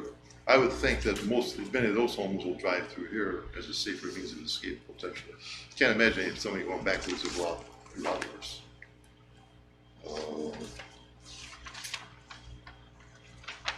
And other than that, again, we appreciate all the support of all the neighbors. We appreciate all of your time and your patience with us as well. I actually, as you're there, and a good question for you, or Mr. Small. I know Mrs. Freeman brought up a number of things here as far as a couple of things. Do you have any comments about some of I know there's a couple of things here that are not called out. Do you want to respond to any of those? I know maybe you'd like to have some, such as like the landscaping plan, the grading. I know that there's some issues with regard to, it doesn't sound like it, but the sublot 33, you have the setback issues there with existing that aren't depicted. So there's a little bit of housekeeping to go on a couple of things. And I'd like to see if we couldn't discuss addressing them. And of course, we'll start there. And I know we do still have a little bit of a lingering issue 1 as far as the stormwater management areas, but maybe these other ones, if you could respond to. Well, I think the landscaping plan, Nephin Association will be doing the landscaping plan. They're pretty well known and highly regarded company, as you may or may not be aware. They do not only stuff in Ohio, they do things interesting. And regarding the engineering and the drainage and the grading, that will be done by they will be putting that out, and they will be doing it. I talked with the excavator. Interestingly, the excavator we're going to choose for this job actually has GPS bulldozers. He can bring things within a quarter inch. So it's not going to be like normally it's the first time we will have done a subdivision using that kind of equipment. But the grading will have been done with a GPS bulldozer, and again, brand new technique, very expensive equipment. All right, but we really want this subdivision to come in and become a signature subdivision for our family and for the township. We want this to be for posterity. I think You had another question? Well, I know you've already responded to the stormwater, so maybe I should just, it'd be easier just to kind of go down this list. The landscaping, he will do the plan. Right, okay. Well, well, let's go down. So, issued, to provide front drain dimensions for open space blocks to ensure the 25-foot width is being provided. That, I believe it's not 25, it won't be open area, so it will be off, it will definitely be 25 feet, or it will not count against the open area. Is that correct? Yeah. Yeah, so we can do an updated plan to get the dimensions on those areas to show that they do comply. That's no problem. And again, Mr. Review is addressing the grading, preliminary site and grading plan. Should be split into sheets with a scale of at least 1 inch to 60 foot, would show proposed building envelopes with the proposed grading and storm sewer. Yeah, so that's all the county comments, I think. One of ours. Or one of your comments. Yeah, so that's like a final development plan that, like, when we get into the final engineering, we would show that type of detail. For the preliminary plan, we do show a grading of the roadway, which kind of gives us our earthwork balance to show that things work. But the next level, once we get through preliminary, that's when we get into that level of detail. Okay. And I guess I would just say, you know, we're stating that the signs aren't permitted to be in the open space, part of the open space calculation. I was just addressing the sublot 33, the existing decks will need to be modified to meet the minimum. I mean, that's just kind of that'll have to comply at some point with those setback regulations. I'm gonna hold on this 6, infrastructure. And the existing structures, so located in the open space shall be removed, including but not limited to sheds, fences, and driveways. I mean, obviously the current homes, if you choose to keep them, those would be maintained, but everything else will be obviously removed. Yeah, the sites will be adjusted accordingly. Phasing plan, the entire 1.3 acres of open space B should be platted as part of the final phase. I spoke with Mr. Radacci and told him we're actually, the property in question is very, very expensive. And we are buying that portion of that one open area for the second phase. And I spoke with him, and we received a letter from the owner of the property to Mr. Radacci agreeing to the rezone and agreeing to it. So that's been addressed with Mr. Radacci also. Because I was concerned too, he can't transfer somebody you don't know. Do we have something from Mr. Radacci about that? Did he give you a letter stating such? No, he just said they do the rezone. And I told him, Dave, we're not buying that. That's the next phase of the property. He said, we'll just get a letter from the owner allowing the rezone, which we have. And I think you have a copy of it from the owner. All right. You can't. In other words, I said, Dave, we're not buying it one clump. We're buying 2 sections, so that'll come with the second phase. The rest of it. And he agreed with that. You addressed the landscaping, and I think last, or one of the township, the landscaping as far as the islands go, and then I know that there's concern in the central mailbox. You've depicted that fronting on a road that will plow. So the problem would be if the township comes by and plows, then it gets obstructed. I think we need to have a better understanding or agreement, or we're basically saying we don't want to be responsible. We come by and plow that in, you're going to have to clear it, or you should probably consider putting it in a spot that's not going to be on the road where we're going to be interfering with it. Yeah, so that is what you're talking about is where you have to pull off for the mailbox units, and that can stay or that can go away. I don't think it's really a preference one way or the other from a development standpoint. So I don't know if you can get a thought from, you said it was a service director or whoever would be maintaining that on their thoughts on it. But if we can get some opinion in that regards, we can remove it or keep it either way. You know, just to address that, I'll tell you, if it's not required, I prefer having individual mailboxes matched throughout the subdivision. That's our preference. I mean, I know a lot of condominiums and things or apartments, they require that, but we prefer not having that. We prefer individual mailboxes, which we've done in every subdivision we've ever done. Or virtually everyone. Okay. It's U.S. Postal Service instructor require those central mailbox units. If you can talk to the local Okay, I don't know the rule, I'm not sure about that. I mean, I see in Summerwood that they're not requiring it, I know the new face of Summerwood they did, so I don't, do we have to call the post office service, or we just put the mailboxes in? I would imagine. I don't know about the post Yeah, office. I don't know about the post office, you know, my father do. my We father haven't- retired from there like, We have new houses going in Concord, and I've seen the central Mailbox. box, yes. mailboxes. Well, we, The central one, no, they're requiring it. they require, you, On Hunting Lake Drive, they have the central units. I don't, if it's required, we'll do it. If it's not required. Well, I'm just asking that you not put it on the street where we're gonna have to burden it with, okay. We could probably go in we probably could go right into the Right. common, by the clubhouse. Forgot about that. Yes, and I apologize. I'm a little bit behind in my. Mr. Rose, I know you did receive a letter from a resident regarding this rezone. If you could read it at this time, I forgot about that. There was a letter submitted earlier today. I'm going to read this letter verbatim. It's from Paul and Genevieve Homitz Daniels, 10205 Ilsley Square, Concord Township. To the Concord Township trustees in regards to proposed zoning change from R1 to R2 RCD in zoning amendment application number 2021 TAC 1. My wife and I reside at 10205 Ilsley Square and are neighbors of the developer Tom Reby.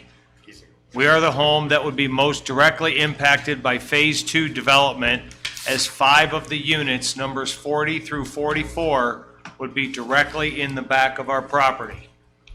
We have researched the proposed development and others of its kind and can see its merits and value. Therefore, we are in favor of the plan, but do have the following 2 concerns which were initially mentioned at the Zoning Commission hearing on June 1st. 1. Distance between our back property line and the proposed building structures. We understand that under current regulation, the setback required is 30 feet. However, we believe that it would be more appropriate for there to be a 50-foot setback, of the undisturbed natural green space between our property line and the proposed unit's property lines. This would ensure privacy for all concerned, as well as adhering to Concord Township's stated goal of maintaining environmental balance with natural hedgerows and woodland corridors between borders. As this is currently in existence at the back of our property line, we would like it to be maintained. We understand that the wetland setback on the southeast portion of the development may have caused high density of the planned units directly along our property line. However, we believe the ability to have a 50-foot setback could exist with some development modifications. We respectfully request that this be considered. 2, drainage. Since we moved to our home 4 years ago, we have had issues with flooding in our basement.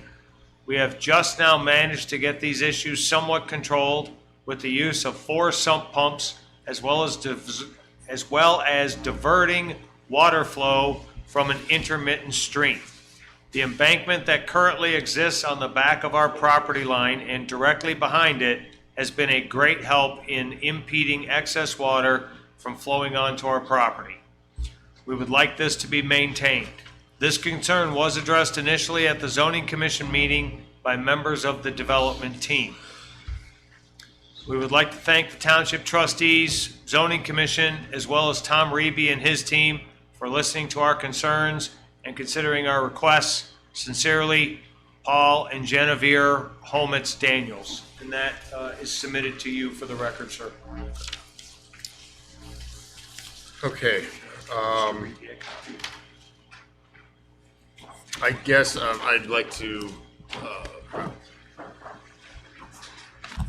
ask the law director. I know we've got a handful of things here that are, from a housekeeping standpoint, not completely addressed. We've had some answers here, but we don't have the final, and I know we've got the issue as far as the water. And if we close the public hearing, we're gonna have to vote on this before our next trustee meeting, if not tonight. And if If you close the public hearing, you have to vote within 20 days, Right. which will be beyond the, Right.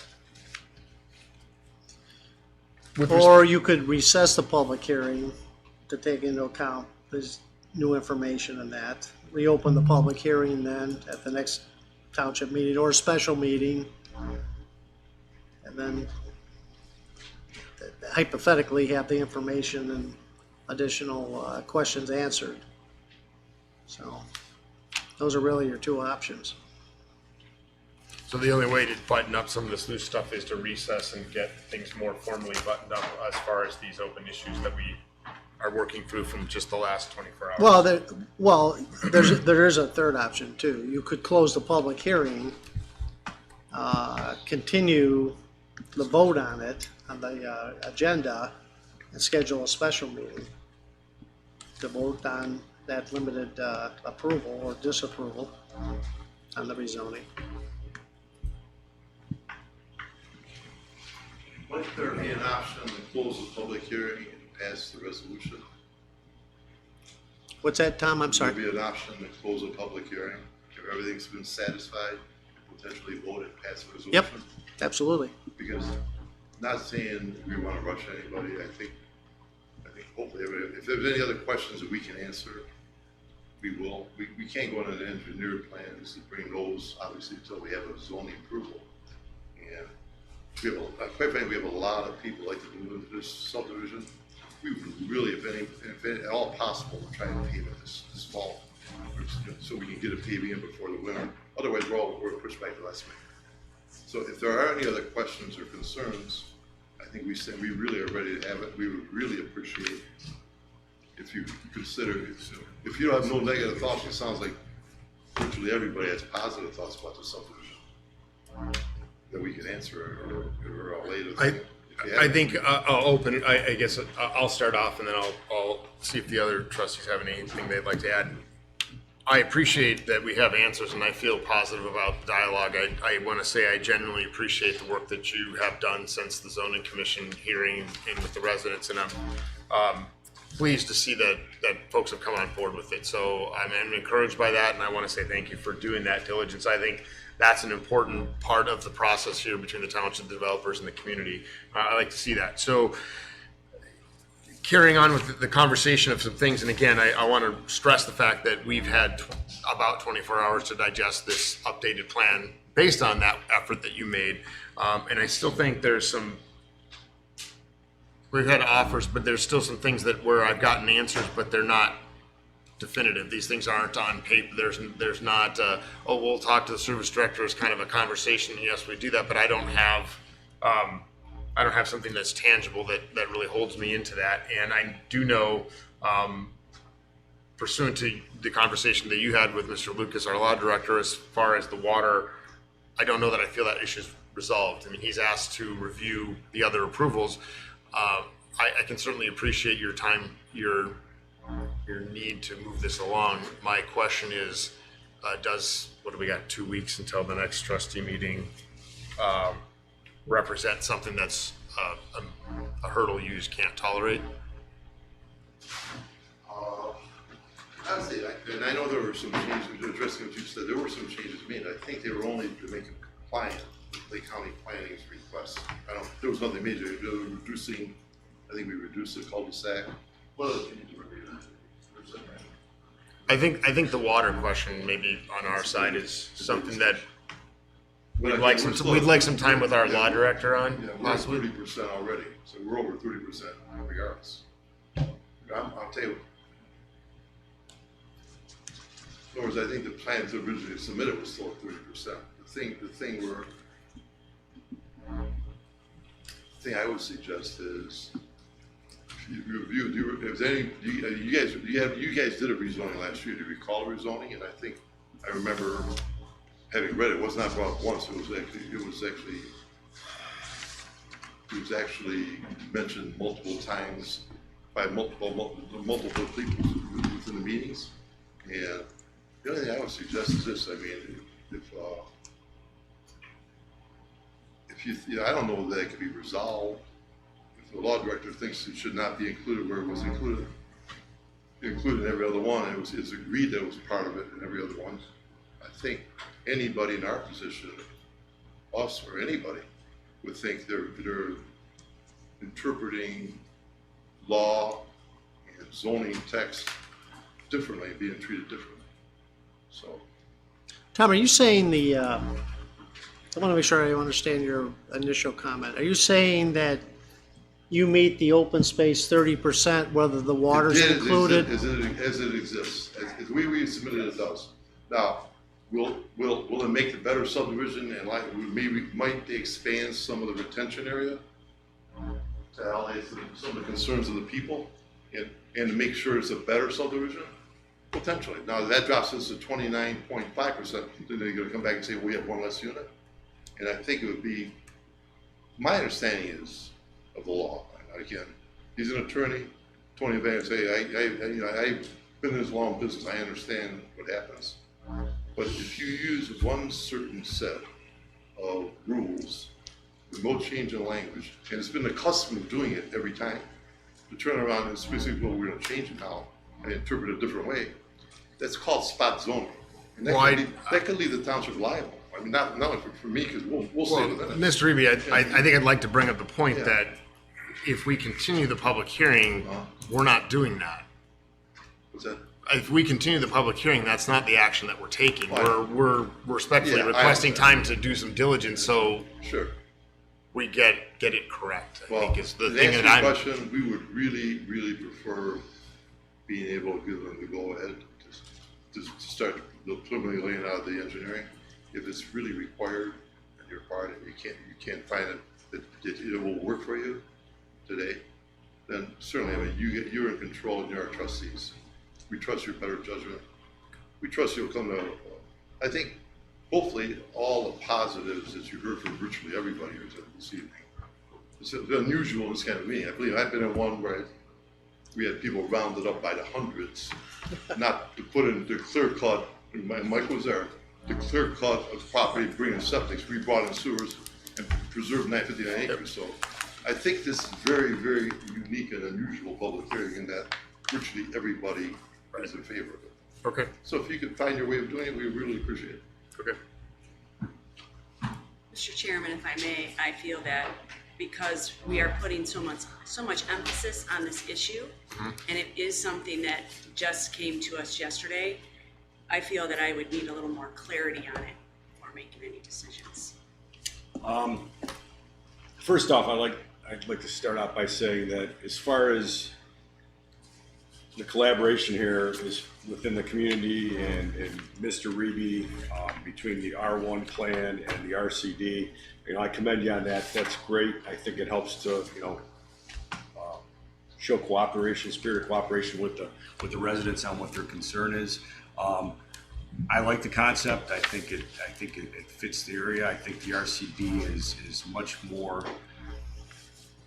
suiting for the area than the R1. And I know from our perspective that this board, we as a benchmark try to do what is in making decisions that what is in the collective best interest of the township when we make those decisions. With that, I like the concept. I just have, my issue still though is I'm concerned about the stormwater management and whether or not there's been, I know that in the past, I'm trying to recall from what Mr. Reeby's saying, other plans we've been involved in where we've approved, and I can't recall exactly what plans those were as far as whether or not those stormwater management basins were counted in the open space. So I think we need to clarify that or get some clarity before we can determine. But my understanding is, was there more than one? Well, he's saying all of them, which that was the one we did. There's been subsequently. Okay. We were told, I think I read that, and I didn't read through every text. I read through the last one where it was an undeniable fact at that point that was included. At that point, I thought it was brought up during those minutes that it had been included in every one in the last 10 years. Rick Summers did it, and he had put it in his previous ones, it was included as well. So again, I don't think that taking the position would necessarily affect us potentially. It may make some lots not as desirable or not as nice if we have to trim them down and put in more stormwater. But I'll tell you, I don't know if it's not a kind of a dangerous precedent for the township. Because again, if a developer comes in, and it's kind of like a taking. If you had a set of rules and you always continue to use apply the same rules with no language specifically eliminating stormwater from the open area. If that's the rule that's been applied, an individual could come sue our township, where I have been here a long, long time, all right? And we'd be forced to defend spot zoning. That's my understanding. I got two different legal opinions. That's what they're saying. I understand what you're saying, Yeah. but again, that only occurs if we actually make a vote. No, I understand what you're saying. In other words, I think yeah, you've got a couple trustees indicating they'd like some more diligence on it to understand that issue. I don't want to put words in their mouths, but that's what I'm saying, and you keep bringing that up, but we're not suggesting that in the form of a vote. So without a vote, sure.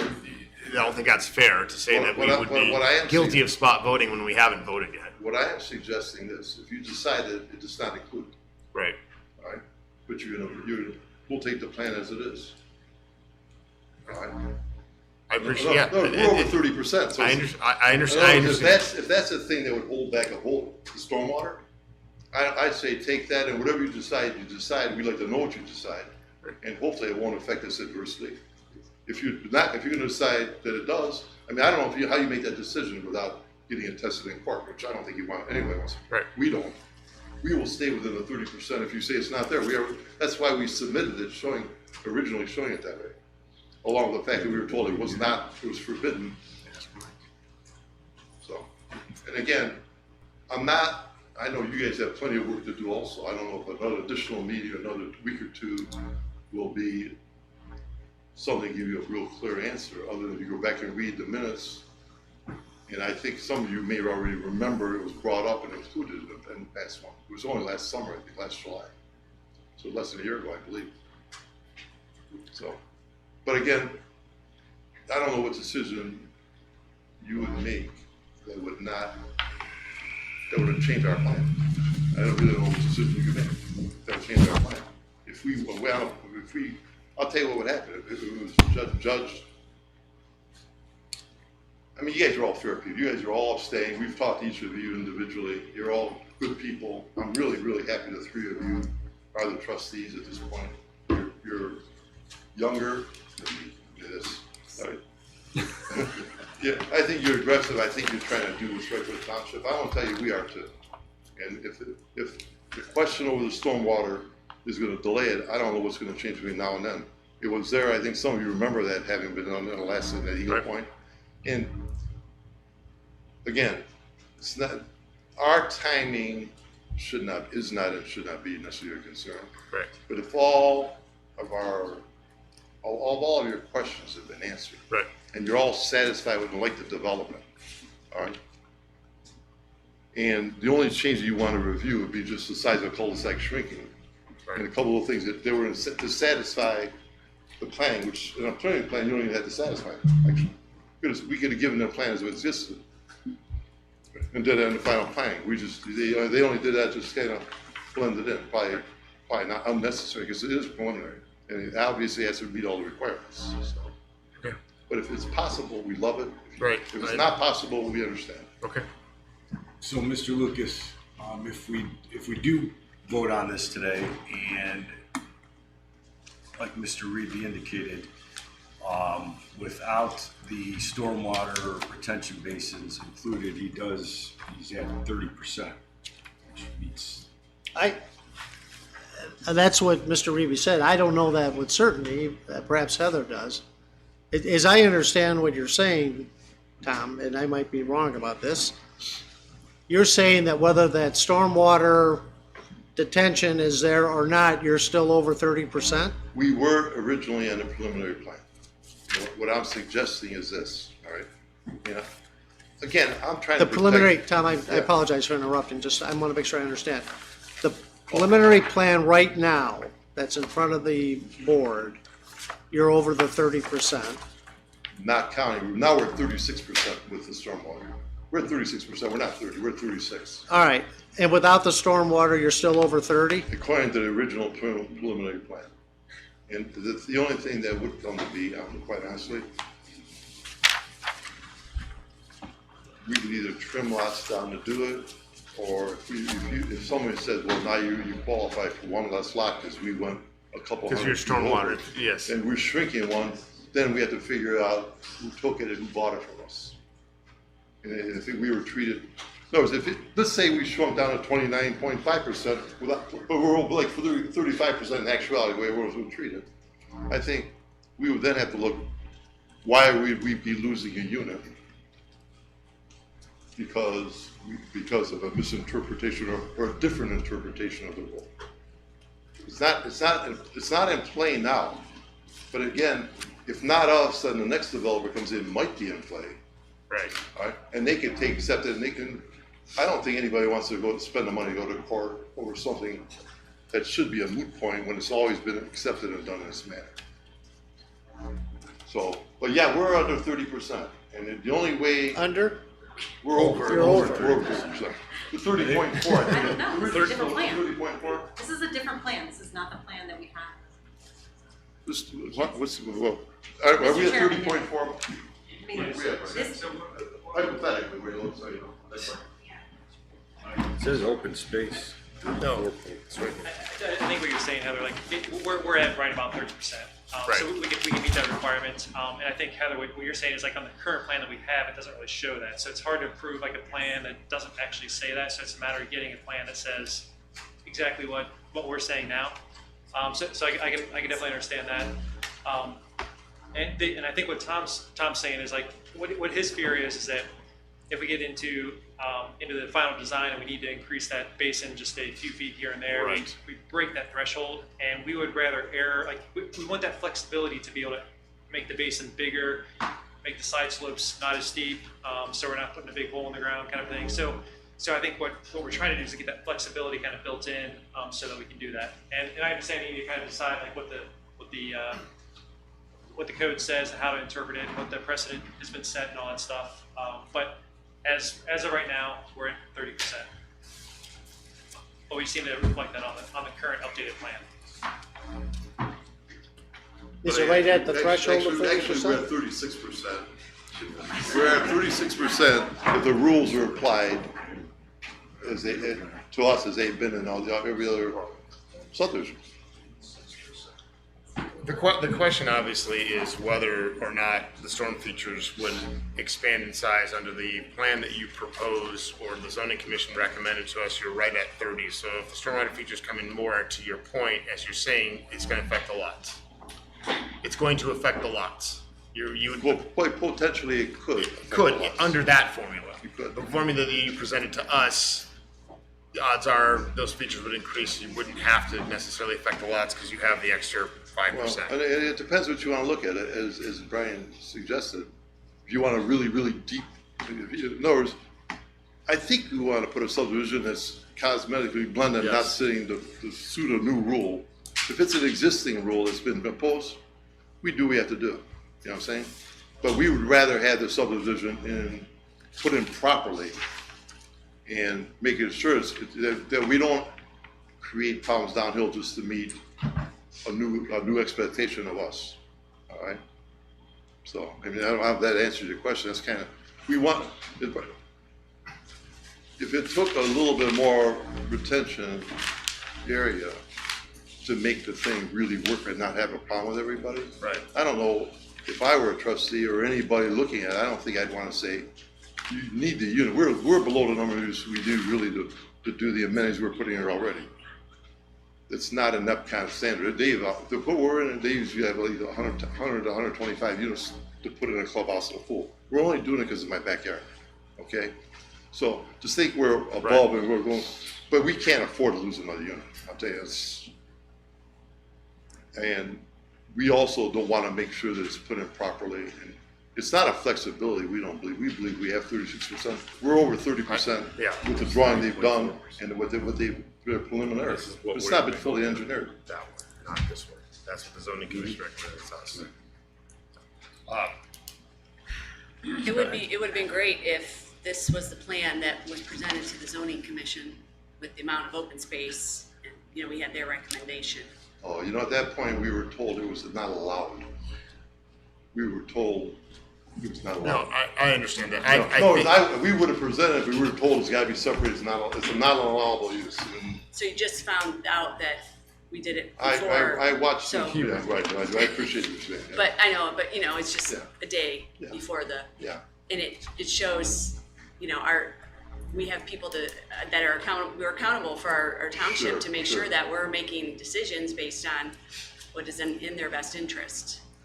and I think I'd like to stress it in the Okay. event that we recess the public hearings, in so much that you kind of keep bringing up the vote thing, is I think that's the feeling I'm getting from the board is that they'd like a little more time to do diligence, and we got this sorted. So I don't want to go down the road of assumption and presume things of whatever. I think what you're hearing is a request for the board to confer with their legal and zoning department and kind of sort out some of these things, as we've only had 24 hours. So I hope you can respect that our position to recess the hearing and just give it another couple of weeks to sort that out, so we can make the quality decision. And certainly that gives us time to dialogue. So I don't want you to feel like we're trying to create roadblocks or troubles for you. I think we're trying to be as cooperative as possible here. So I don't know if Carl or Amy have any additional comments. I do. I tell you, I do respect your due diligence, wanting to do due diligence. I know you guys are honorable people, and I don't want you to think I'm trying to rush you through it, and I respect the idea that you want to look it over. Right. I would hope, if you do, as you do, and you confer with your law director, Mike, that you don't decide to take an instance, in any case, make an application of zoning and subdivision rules. Right. And then change it. Not for me, we'll get around it, all right? Potentially, it may not be as desirable as it was, but we'll get around it. The next person might not, and could lend to our township being sued because somebody didn't like the fact that it was being something, they felt they were being treated unfairly. And I don't think you're going to, all right? But Okay. I don't think, I have confidence that you will not. I think Mike's an honorable guy. Hopefully he'll reconsider the act. And I think it's called spot zoning. I talked to a couple of attorneys and they think any change like that, if you made a change, that should be done. Willingly or knowingly or not. So, thanks. And I really appreciate your time. Appreciate you guys. Okay, and with that, we'll consider the public hearing recessed. We have a motion for that. I'll make a motion to recess the public hearing. I second the motion. All in favor? Aye. Okay. Moving on tonight's agenda, we'll get into hearing number 2 for zoning amendments to the Concord Township zoning resolution as initiated by the zoning commission. Amendment number 1, actually, why don't we just wait? Yeah, we'll wait for folks to clear out.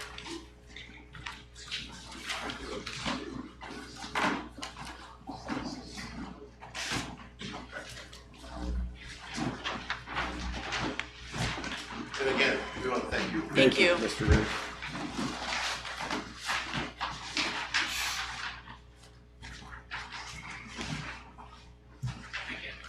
Thank you.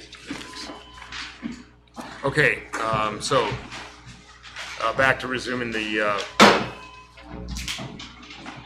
maybe we'll wait. You just drop something. You just drop something.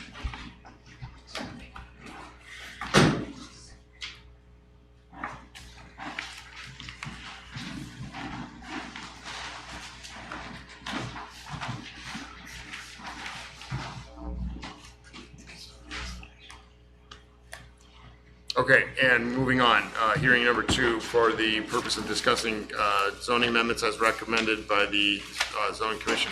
Amendment 1, amendment, section 5.02 definitions, modifies existing definitions for microbrewery, microdistillery, and changes the existing term urban winery to micro winery, adds new definition for brewery, distillery, or winery. Amendment 2, Section 13.35, microbrewery, microdistillery, or urban winery, includes the specific conditions for said uses and amends the conditions to include provisions requiring uses to operate in accordance with the Ohio Division of Liquor Control and the Bureau of Alcohol, Tobacco, and Firearms, requirements to hold current licenses, to file and provide reports demonstrating annual production has not exceeded the limit if requested, to prohibit outdoor storage, and to prohibit emission of odorous matter, smells that would produce a public nuisance or hazard. And Amendment 3, Section 2203, Table of Uses, adds brewery, distillery, or winery as permitted uses in RD2 Research and Limited Industrial District. Okay, well, there's no public here, so Heather, is there anything you want to do as far as introducing these to the trustees? Any conversation, the board? Sure. So, some time ago, the township was in discussions with a potential user that might fall under one of these categories, and they had a concern with the maximum distilling capacity under the micro distillery option. So the zoning commission went back and reevaluated the definition of micro distillery that was initially capped at the 8,000 gallons per year. It was their understanding that there had been some subsequent changes in the state law that actually upped that brewing capacity that would still allow a micro distillery to have some kind of retail or restaurant component to be associated with that, which is something that this zoning district and definition would require. And so they went through a couple work sessions, gathered some, recent codes from the area and all over the state, and decided that they wanted to propose increasing that capacity to be a little bit more, to allow business to be able to compete more regionally, should they choose to cite one here in Concord Township. And along with that too, they started looking at, okay, well, if they became successful, would they be able to have their own standalone production capacity or brewing facility somewhere in the township under more of a manufacturing type use. And that is one of the reasons why they're proposing to add this as a permitted use under the Research and Limited Industrial District. Okay, and I will just say, as a member of the JED board and as a trustee, I met with that business, and I just having an understanding what's there. I think it's a good addition to the code, and I think back to when we put it into the code to begin with. It was it did what it was, it attracted interest. So I guess with that, I guess just wondering, when were the laws changed? When did the state change? I believe it was like in 2017. It actually could allow them to brew up to 100,000 gallons per year, but the zoning commission wasn't recommending it that high. well, I think when we first put it in, when I was on the zoning board, we weren't really familiar with volumes and that, and I think we even went, when I saw this little distiller that was talking to us, said, yeah, your volume's a little low, and I'm in a barn. So I think we did definitely need to take a look at that and make it more realistic for our business district. So. Any other questions? All right, well, then I'll entertain a motion to close the public hearing since there's no public to invite to speak. Mr. Chairman, I move that we close the public hearing. I'll second. All in favor? Aye. Aye. All right, and that concludes our public hearings. I'm going to request for a 5-minute nature break. I feel we all probably need that. Thank you.